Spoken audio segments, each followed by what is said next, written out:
नमस्कार प्रिय विद्यार्थियों, योगा ज्योतिष हब में यूट्यूब चैनल में आप सबका हार्दिक अभिनंदन है। यूजीसी योगा नेट तृतीय यूनिट है, ये तीसरा नंबर का यूनिट चल रहा है, जिसका विषय आज रहेगा ध्यान उपनिषद। ध्यान उपनिषद के बारे में आज हम विस्तार से जानेंगे और जो विद्यार्थी नए हैं प्लीज़ चैनल को सब्सक्राइब कर लें और आगे बढ़ने से पहले वीडियो को लाइक कर लीजिए। सबसे पहले हम ध्यान उपनिषद का सिलेबस क्या है, पाठ्यक्रम में क्या दिया गया है, उसको एक बार देखेंगे। तो इसमें ध्यान का महत्व के बारे में, ध्यान योग का महत्व क्या है उसके बारे में पूछा गया है। प्रणव का स्वरूप क्या है उसके बारे में पूछा गया है। प्रणव ध्यान की विधि क्या है वो जानना हमें, और षडांग योग का वर्णन मिलता है। इस बात को ध्यान रखिए, अष्टांग योग का नहीं है, इसमें षडांग योग का वर्णन हमें देखने को मिलता है। नादानुसंधान द्वारा आत्मदर्शन, ये अंतिम पॉइंट है। इस तरह से ये 5 बिंदु इसमें हैं ध्यान बिंदु उपनिषद के अंदर। तो एक एक करके इन सब को हम जानेंगे। जानने से पहले ध्यान बिंदु उपनिषद का सामान्य परिचय किस वेद से है। ध्यान बिंदु जो उपनिषद है ये कृष्ण यजुर्वेदीय शाखा से संबंधित है, कृष्ण यजुर्वेदीय शाखा से संबंधित है। इसका केंद्रीय विषय जो है वह ध्यान है। यानी ये किस पर केंद्रित है, कहीं कहीं होता है, आप देखे होंगे पीछे, ब्रह्म तत्व की प्राप्ति, ब्रह्म का स्वरूप, आत्म का ज्ञान। यहाँ केवल और केवल विषय ही ध्यान है। ये पूरा का पूरा उपनिषद इस पर ही केंद्रित है। इसमें कुल 106 श्लोक हैं टोटल। ये संख्या आप याद रखिए, विशेष रूप से कृष्ण यजुर्वेदीय शाखा से है और कृष्ण यजुर्वेद से ये संबंधित है। अब बात करते हैं उपनिषद के प्रमुख विषय कौन कौन से इसमें रहते हैं, क्या क्या हैं। सबसे पहले उपनिषद के प्रमुख विषयों में आता है ब्रह्म का सूक्ष्मत्व और सर्वव्यापकता। ब्रह्म यानी जो सृष्टि करता है उनका सूक्ष्मत्व क्या है और सर्वव्यापकता, उसके बारे में इसमें बताया गया है। प्रणव का स्वरूप क्या है, विधि, प्राणायाम और अन्य प्रकार से प्रणव ध्यान के लिए इसमें कहा गया है कैसे वह करना है, तो वो हम सब पढ़ेंगे। षडांग आसन चतुष्टय की बात है इसमें, मूलाधार जो चक्र हैं उनके बारे में, और नाड़ी चक्र जितने हैं, प्राण आदि 10 वायु के बारे में इसमें बताया गया है। और साथ ही साथ योगिक क्रियाओं के माध्यम से सुषुम्ना नाड़ी को जागृत कर सिद्धियां प्राप्त कैसे की जा सकती है, उन सब की विधि भी इसमें बताई गई है। अब आते हैं अपने विषय पर। सबसे पहला बिंदु है इस उपनिषद का पाठ्यक्रमानुसार ध्यान योग का महत्व। ध्यान योग का महत्व के लिए कहा प्रथम ही श्लोकानुसार, पहला ही श्लोक आप देखेंगे इस उपनिषद का, यदि शैल समम पापम विस्तीर्णम बहुयोजनम। ये इतना ध्यान रखिए, अर्थात बहुयोजन, योजन एक दूरी के लिए यहाँ चिन्हित है, संबोधित किया गया है। ये बहुत, जैसे आज के समय में हम किलोमीटर का बात करते हैं, पहले मील योजन की बात होती थी। तो बहुयोजन विस्तरितम, पर्वत के समान विशाल पाप भी हो, ये बहुत बड़ा एक मान है, उसके समान और पर्वत की तरह भारी बड़ा आकार में, जैसे यहाँ अरावली पहाड़ियाँ जो आप देखते हैं राजस्थान के, जो हैं बहुत लंबी हैं, तो इसी तरह बहुयोजन विस्तरित पर्वत के समान विशाल पाप हो, या फिर सभी प्रकार के प्रयासों से भी पाप का नाश न हो। पाप का भी प्राय है बुराइयां आपके अंदर, आपके बहुत सारे अनुवांशिक रोग हैं, जन्म से जन्मों के इकट्ठे आपके अंदर आए हुए हैं, उन पापों का नाश न हो, तब एकमात्र उपाय है ध्यान योग। यहाँ इस बात से समझिए, ध्यान योग यानी बुरी आदतें जो हैं हमारे अंदर, वो पाप का जरिया बनती है, गलत कार्य होते हैं, उनसे संस्कार और उन्हीं से जन्म चक्र चलता रहता है। वो यही कहा, इन पापों का नाश किससे होगा, और कितना बड़ा पाप का एक आपको इसमें उपमा देकर बताया गया है, इसको आप विशेष याद रखिएगा। और प्रथम ही श्लोक के अंदर ये ध्यान योग का महत्व बताया गया है। फिर इसके बाद बिंदु प्रणव का स्वरूप, दूसरा पॉइंट आता है प्रणव का स्वरूप क्या है। तो श्लोक संख्या 9-18 में आप इसमें देखिए, तो यहाँ बताया प्रणव जो है ओंकार रूपी एक अक्षर ब्रह्म ही सभी मुमुक्षुओं का एकमात्र लक्ष्य है। जो ब्रह्म की प्राप्ति के लिए मुमुक्षु हैं, इच्छुक हैं, उनका एकमात्र जो एक शब्द नाद की बात करें, आकार तो इनका है नहीं, शब्द की बात करें तो वो है प्रणव, यानी ओम का एकमात्र यही लक्ष्य है। प्रणव के 3 अक्षर बताए गए हैं, अ, उ और म। इन 3 चरणों से ये ओम शब्द बनता है। तो अब इन तीनों के लिए एक एक जो इनका प्रतिनिधित्व करता है वो क्या है आकार, वो हम समझेंगे। प्रथम जो अंश है अ, प्रणव के पहले अंश अकार में पृथ्वी सॉरी प्रणव के पहले अंश अकार में पृथ्वी, अग्नि, ऋग्वेद, भू तथा पितामह ब्रह्म का लय होता है। इसमें से प्रश्न परीक्षा में आया हुआ है, मैं आपको फिर से बता देता हूँ। परीक्षा में इसमें से यूजीसी योगा नेट की एग्ज़ाम में यहाँ से प्रश्न निकला हुआ है इन 3 वर्णों में से। दूसरा है द्वितीय अंश है ऊ। दूसरे अंश में ऊकार में अंतरिक्ष विराजमान होता है। ध्यान दीजिए, पहले में पृथ्वी है, दूसरे में अंतरिक्ष है, एक में ऋग्वेद है, दूसरे में यजुर्वेद है। यहाँ वायु तत्व है, वहाँ अग्नि तत्व है, और भू और भुवय, भुवय इसमें लोक की बात हुई है, और जनार्दन विष्णु की बात हुई, वहाँ पर पितामह ब्रह्मा की बात हुई है, और आदि की प्राप्ति ऊ का उच्चारण से होती है। जब अंतिम आता है तृतीय अंश म का, इस अंश में म में द्वयो यानी द्युलोक है। द्यु मतलब अंतरिक्ष से ऊपर का जो लोक है, द्युलोक कहा गया उसे, उसमें ये विराजते हैं।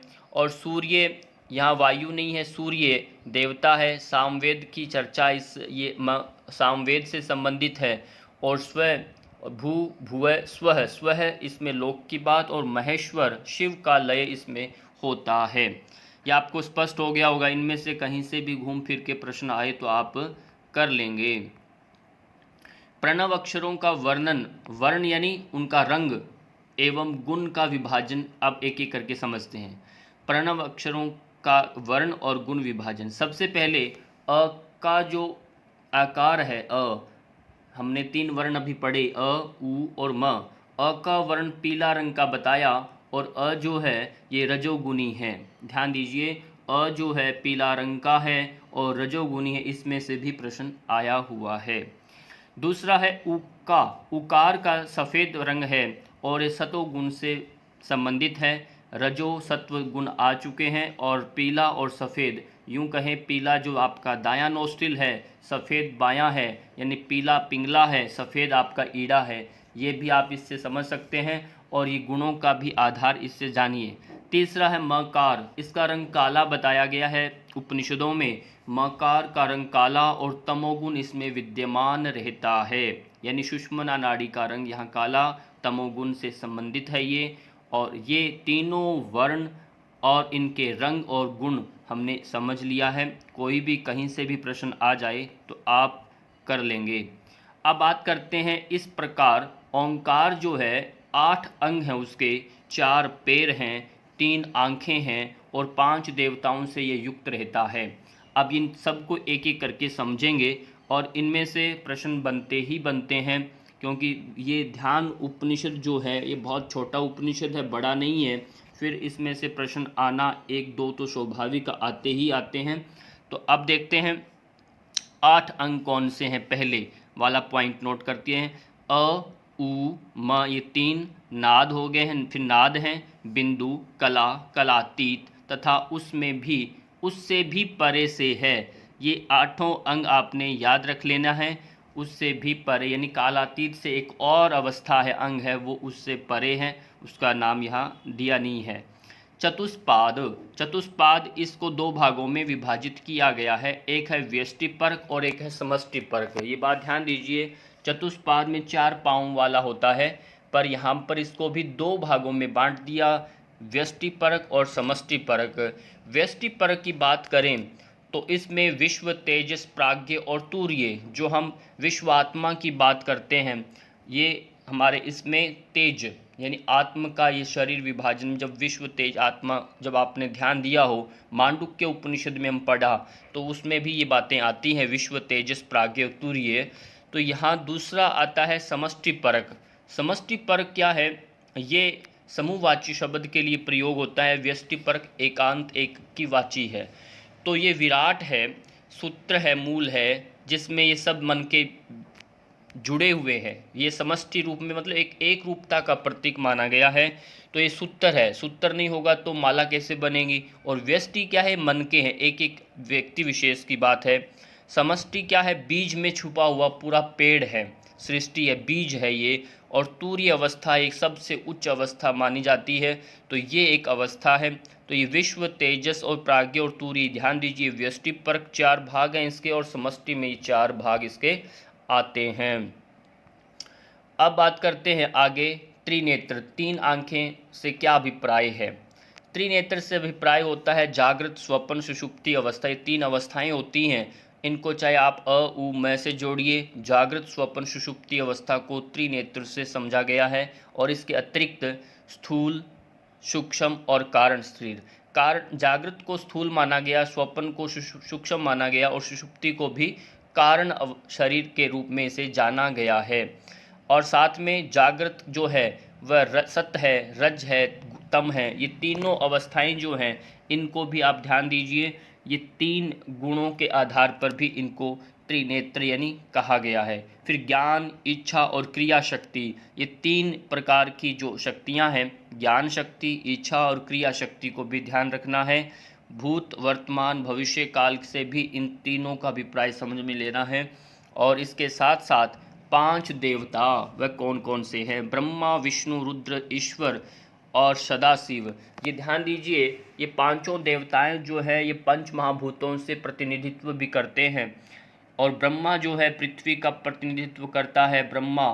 फिर जल का विष्णु जी भगवान है, जल हैं। और वायु के रुद्र हैं, ठीक, जल है, रुद्र मतलब अग्नि के प्रेरक हैं। और ईश्वर है, वायु के संबोधित करते हैं। और सदाशिव जो आकाश में विराजमान होते हैं। 5 देवता 5 तत्वों से भी संबोधित हैं, ये इनका भी ध्यान रखिए, इनका क्रम ध्यान रखिए, कहाँ कहाँ इनका स्थान है, कहाँ विराजते हैं।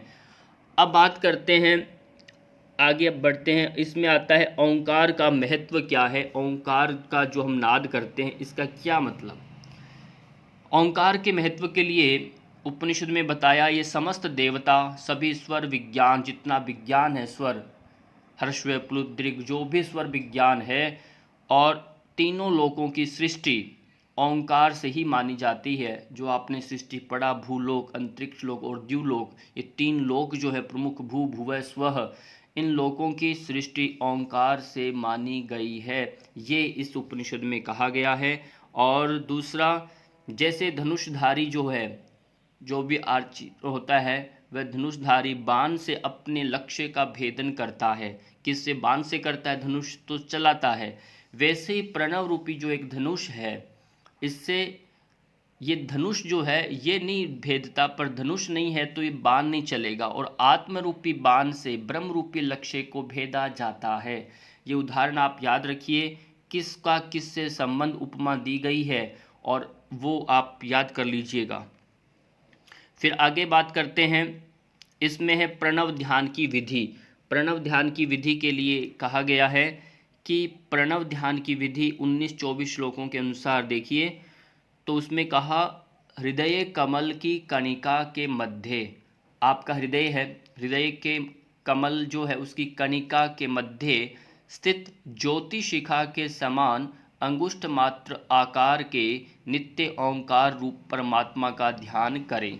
ये सरल इतना ही बताया आपको, जहाँ या अंगुष्ठ मात्र परिणाम का ध्यान रखिए, ज्योति शिखा है, हृदय की कमल कणिका के बीच में, ये जो बताया, ये जो बातें लिखी है उपनिषद में प्रणव ध्यान की विधि के लिए, ये ध्यान यहाँ पर करना है। अभी आप चीर फाड़ करके देखो कहाँ है, ऐसा नहीं, एक बार आपने वहाँ जहाँ धड़कन धड़क रहा है दिल आपका, हृदय, उस पर ध्यान दीजिए। वो कमल की आकृति के समान है, उस तरह से उल्टा मुख करके वह पड़ा है, सीधा पंखुड़ियाँ खुलेंगी। वो आगे की बातें हैं, यहाँ इतना आप ध्यान रखिए। ईड़ा से वायु को भरकर, ईड़ा यानी बाईं नाक से श्वास आप लेफ्ट नोस्ट्रिल से श्वास लेकर के भरकर उदर में स्थापित करें, पेट को फुला लें। और देह के बीच यानी शरीर का बीच जो भाग है, देह मतलब हृदय स्थान, बीच में ज्योतिर्मय ओंकार का ध्यान करें, यानी हृदय में ध्यान करें, हृदय में ध्यान करना है ये श्वास को लेकर के। फिर आता है पूरक कुंभक रेचक, यानी श्वास लेना रोकना छोड़ना। इसमें भरते समय ब्रह्म का और छोड़ रोकते समय विष्णु का और छोड़ते समय रुद्र का कहा गया है कि प्राणायाम के तीनों देवता हैं। इन कोई पूछे रेचक का देवता कौन, तो रेचक का ध्यान रखना है। रुद्र श्वास छोड़ना यानी प्राण का संहार करता रुद्र है। और सृष्टि करने वाला कौन है, ब्रह्मा विष्णु ब्रह्मा जी है। और पालन कौन करता है, विष्णु जी। अब कुंभक जो है, यदि आज का समय भी देखें, इसको संबंधित देखें, तो आज हम कुंभक नहीं कर पाते, श्वास लेना छोड़ना तो बराबर करते हैं, पर कुंभक यानी रोकना। इसलिए इम्यून सिस्टम को बढ़ाने के लिए मैं यूँ कहूँ तो कुंभक करना अत्यंत आवश्यक होता है। तो वही आपका पालन करता है, शरीर को धारण करता है।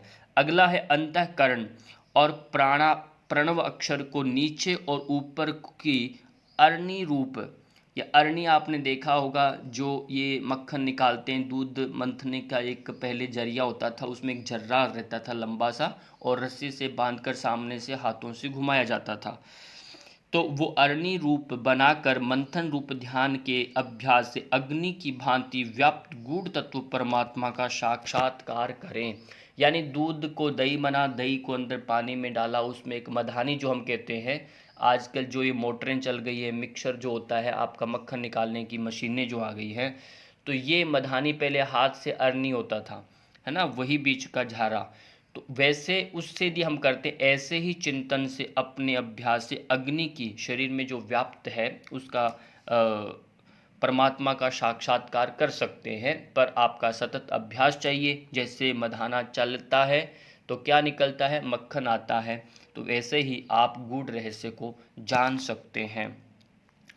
अब बात करते हैं प्रणव ध्वनि का नाद जो है सहित रेचक, यानी श्वास छोड़ते हुए। आपने प्रणव का, पहले हम श्वास लेते हैं, फिर हम श्वास छोड़ते हैं, तभी ओम का उच्चारण निकलता है ना। तो उच्चारण जब श्वास छोड़ते समय निकल रहा होता है तो वायु के विलय हो जाने तक, यानी अंतिम श्वास का कुछ भी ना निकले तब तक अपने सामर्थ्य अनुसार तब तक ध्यान करें, जब तक नाद का भली भांति लय न हो जाए, यानी वापिस न चला जाए, क्षण भी न, तनिक सा भी श्वास अंदर न रह पाए, पूरा लयत्व कर देना, निकाल देना।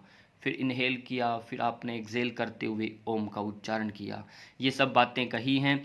फिर कहा गमन और आगमन, जब आप जाते हैं फिर आते हैं में विद्यमान तथा गमनादि से रहित करोड़ों सूर्यों की प्रभा के समान सभी मनुष्यों के अंतःकरण में विराजमान हंसात्मक, ध्यान दीजिए, हंसात्मक जो शब्द है प्रणव का, जो दर्शन करते हैं वे कृतकृत्य हो जाते हैं, वह धन्य धन्य होते हैं। आवागमन की मतलब जब आप श्वास छोड़ रहे हैं उस समय के दौरान, जब श्वास धीरे से वापस भर रहे हैं उस दौरान, उसमें आना जाना, उसमें आपको किसका दर्शन होगा, करोड़ों सूर्यों की प्रभा, उनका एक चमक प्रकाश, उनका तेज आपको अनुभव होगा।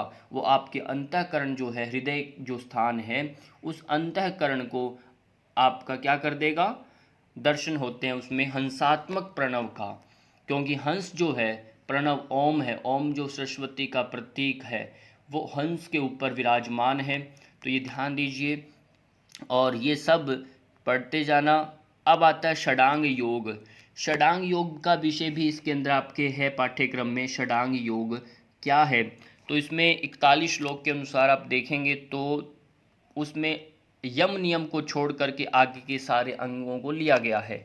इसमें आसन है, प्राणायाम है, प्रत्याहार, धारणा, ध्यान और समाधि, ये षडांग योग है, जिनको हमने कई बार पढ़ा भी है। और फिर भी आपको यहाँ श्लोकों के अनुसार थोड़ा थोड़ा बता देता हूँ। आसन 43 नंबर श्लोक, यानी यहाँ पढ़ाना अलग बात है, नोट्स बनाइए, अच्छी बात है, परंतु फिर भी अपना थोड़ा सा पॉकेट मनी बचा करके उपनिषदों को खरीद लीजिए। ये हमारा एक संस्कृति पुस्तकें हैं, तो इनको अपने घर में रखिए, कभी ना कभी ये जरूर काम आती है, रखना जरूरी है। जीवों की जितनी प्रजातियां हैं, आसनों में क्या कहा कि जीवों की जितनी प्रजातियां हैं उतने ही आसनों की संख्या है, परंतु प्रमुख आसन इसमें 4 बताए गए हैं। किसमें, ध्यान उपनिषद में। वैसे तो अनंत हैं, परंतु फिर भी 4 कौन से आसन हैं ये याद आपको रखना है। सिद्धासन, भद्रासन, सिंहासन और पद्मासन, इन चारों आसनों का क्रम योग आपको याद कर लेना है। और इन आसनों में कहीं और आसन नहीं लेके आना। प्राणायाम की बात करें तो ये 50 और 69 ये करीब करीब 10 श्लोक हैं इसमें। इन 10 श्लोकों के अंदर क्या प्राणायाम के बारे में बताया गया है।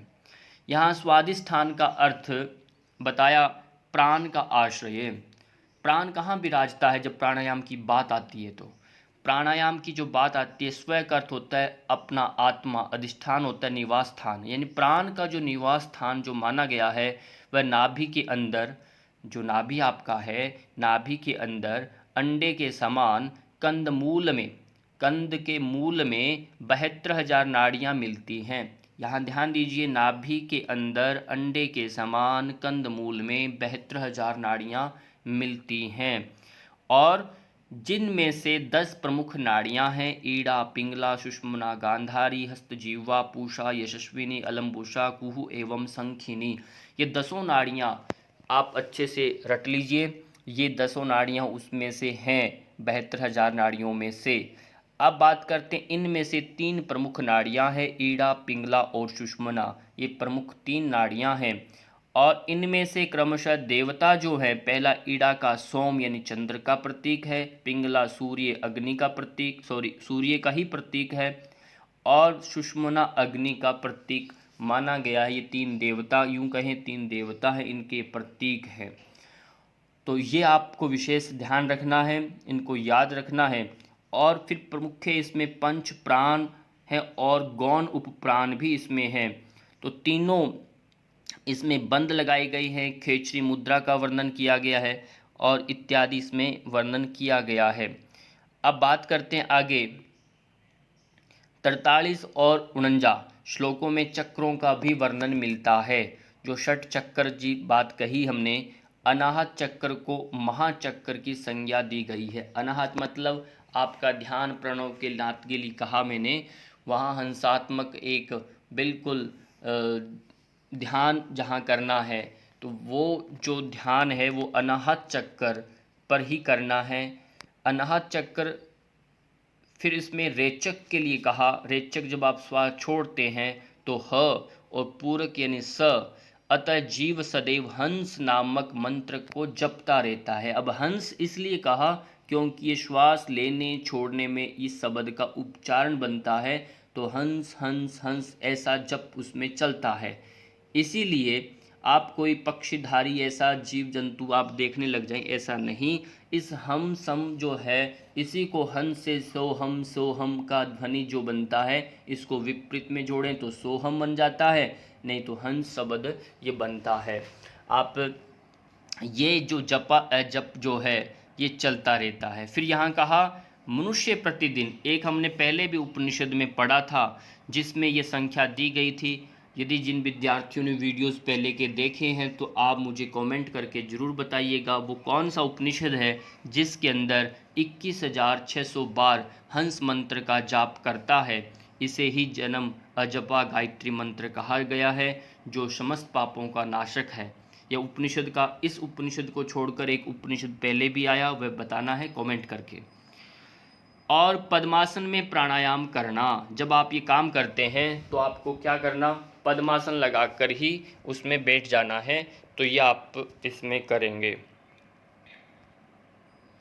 नादानुसंधान द्वारा, ये अंतिम बिंदु आ गया इस उपनिषद का, नादानुसंधान द्वारा आत्मदर्शन कैसे हो सकता है। नाद यानी जो आप शब्द करते हैं, एक आहत होता है, एक अनाहत नाद होते हैं, 2 तरह के नाद होते हैं।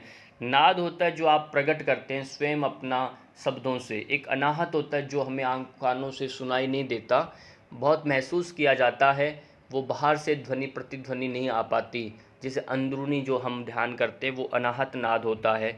यहाँ नाद अनुसंधान की बात हो रही है, जो नाद यानी ध्वनि उठती है, यहाँ नाद है, आहत और अनाहत की बात हो ही नहीं रही इसमें, केवल और केवल नाद यानी शब्द।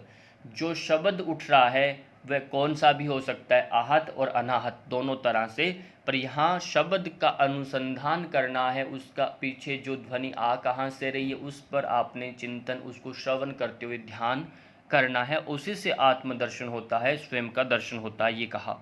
अब बात करते हैं नादानुसंधान द्वारा आत्मदर्शन की। कंठ का संकोचन करके, यानी कंठ यानी गला आगे की ओर झुकाते हुए लिंग का संकोचन करें, कंठ का भी करें और लिंग का भी करें। तत्पश्चात मूलाधार से पद्म तंतु की तरह प्रकट होने वाली सुषुम्ना नाड़ी का संकोचन करें। फिर सुषुम्ना यानी मूल बंध भी लगाया हुआ है, जालंधर बंध भी लगाया हुआ है, फिर आपने संकुचन कर दिया और सुषुम्ना के आश्रित वीणा दंड से उठने वाला अमूर्त नाद सुनाई पड़ता है। जब आप ऊपर से नीचे से अपना पूरा मूल बंद लगा लेते हैं, उद्यान बंद खींचते हुए जब आप देखेंगे रीढ़ की हड्डी के अंदर से जो सुषुम्ना नाड़ी वहन कर रही है, कहते हैं कि उससे एक नाद उठता है, उस नाद को आपको सुनाई पड़ने लगता है। जैसे शंखनाद आदि व्योम रंध्र, आकाश रंध्र से गमन करने वाली नाद जो होती है, शंखनाद जब आप करते, शंखाद आदि नाद जैसे हम करते हैं, बजाते हैं, तो वैसा ही बताया। व्योम चक्र, व्योम आकाश के लिए कहा, रंध्र मतलब छिद्र के लिए कहा। व्योम रंध्र आकाश रंध्र यानी आपका कपाल कुहर के बीच में जो छिद्र है वहाँ की बात हो रही है ये, से गमन करने वाला नाद, क्योंकि ध्वनि आपकी मुख से आती है, यदि आकाश उसमें न शब्द हो, मुख में स्पेस ना हो तो उस ध्वनि नहीं बने। तो यहाँ यही का आकाश रंध्र से गमन करने वाला नाद मोर पक्षी ध्वनि के समान रहता है, मोर की तरह जो आवाज़ आती है। अब ये सब ऋषियों का एक बड़ा अनुसंधान है, जिन्होंने उपमाएं दी हैं पशु पक्षियों के साथ। हमारा आगे दायित्व बनता हम इस पर कैसे बढ़ पाते हैं। तो वहाँ कहा नाद मोर पक्षी ध्वनि के समान रहता है, कपाल कुहर के मध्य, कपाल कुहर यानी कुहर होता है कि अंदर उसमें गुफा टाइप में, कपाल कुहर के मध्य 4 द्वारों वाले के बीच आत्मा विराजमान है, चारों तरफ से वह बंद है, फिर उसमें कौन, आत्मा विराजमान है।